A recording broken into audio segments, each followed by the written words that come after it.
Continuing coverage of the fire and EMS crisis in our region. Since the first of the year, only one fire department has been covering fire and EMS services in Cranesville, Elk Creek, Conneaut, and Albion. Tonight, our Philip Ward has an update on where they stand and how they're doing covering all those areas. Good evening, Philip. What did you learn tonight?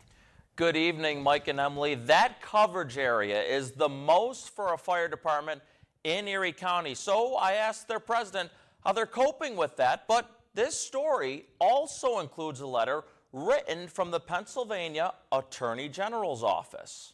January 1st, how many dropped calls? 0 drop calls at this time.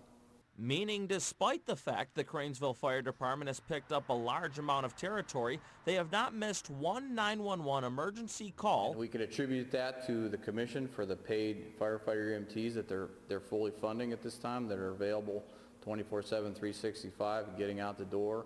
And we have a lot of volunteers that adhere to a pretty strict schedule of their volunteer time. As we reported, Cranesville took over fire and EMS calls for the 4 townships and boroughs back in January after Albion Fire Department were deemed understaffed and undertrained. Since then, Albion Fire Department decided they wanted to merge with Springboro, and when they did, they took their equipment with them. The fire trucks, the fire hoses, all the turnout gear, everything you can possibly think of. I went to Albion Fire Hall to see if that was the case, and as Kennedy illustrates, it certainly is. Yep, I'll give you a tour here of what we're working with. And we're slowly starting to get some stuff in here. I mean, we had to buy some brooms and hoses, and there, as you can see, there's nothing here. Gary Natupsky, solicitor for the Multi-Municipality Emergency Services Commission, says Albion did not have the right to wipe the building out. All the equipment that had been paid for by the taxpayers in the municipalities that they protected, we wanted it to just stay there. They did not agree.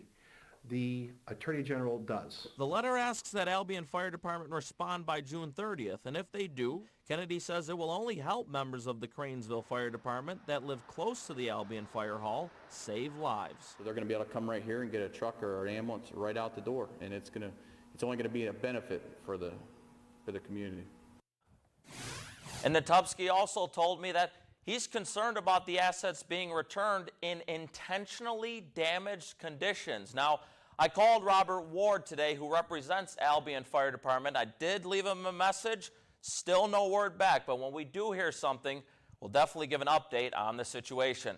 Live in the studio, Philip Ward, Erie News Now.